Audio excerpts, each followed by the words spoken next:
شیخ عبد القادر جیلانی رحمۃ اللہ علیہ، جنہیں بعض لوگ غوث اعظم بھی کہتے ہیں، ان کے بچپن کا واقعہ بہت مشہور ہے۔ عبد القادر جیلانی رحمۃ اللہ علیہ کو بچپن ہی سے علم حاصل کرنے کا بے پناہ شوق تھا۔ آپ نے اپنی شروعاتی تعلیم کو اپنے ہی گاؤں جیلان میں حاصل کیا، لیکن پڑھنے کا اتنا شوق تھا کہ پڑھنے کے لیے کہیں بھی جا سکتے تھے، لہٰذا اعلیٰ تعلیم حاصل کرنے کے لیے بغداد جانے کا فیصلہ کیا۔ بغداد اس زمانے میں پوری دنیا کا سب سے بہترین جگہ تھی، جو کہ اسلام، سائنس، میڈیکل غرض کے ہر قسم کی تعلیم وہاں دی جاتی تھی۔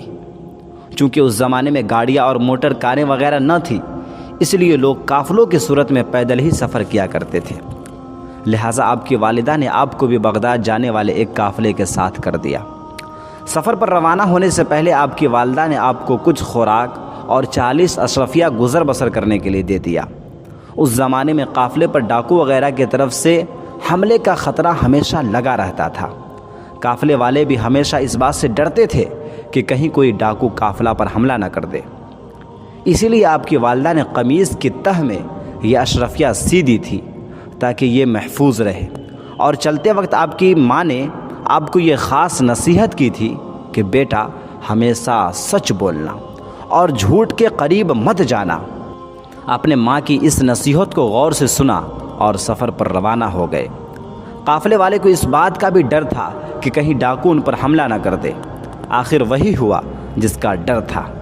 قافلے نے ابھی سفر کی 2 منزلیں ہی طے کی تھی کہ ڈاکوؤں نے حملہ کر دیا۔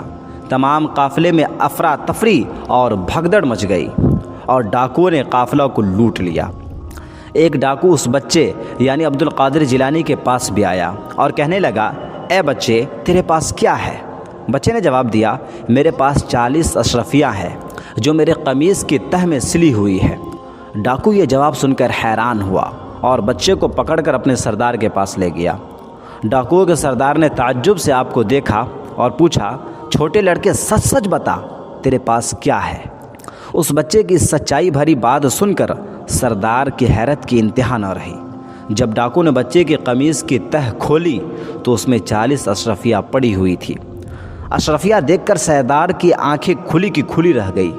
ڈاکو نے لڑکے کی طرف دیکھ کر پوچھا، اے لڑکے، سچ سچ بتا، تو نے سچ بول کر اپنا راز کیوں فاش کیا، حالانکہ تو جھوٹ بول کر آسانی سے اپنی اشرفیہ بچا سکتا تھا؟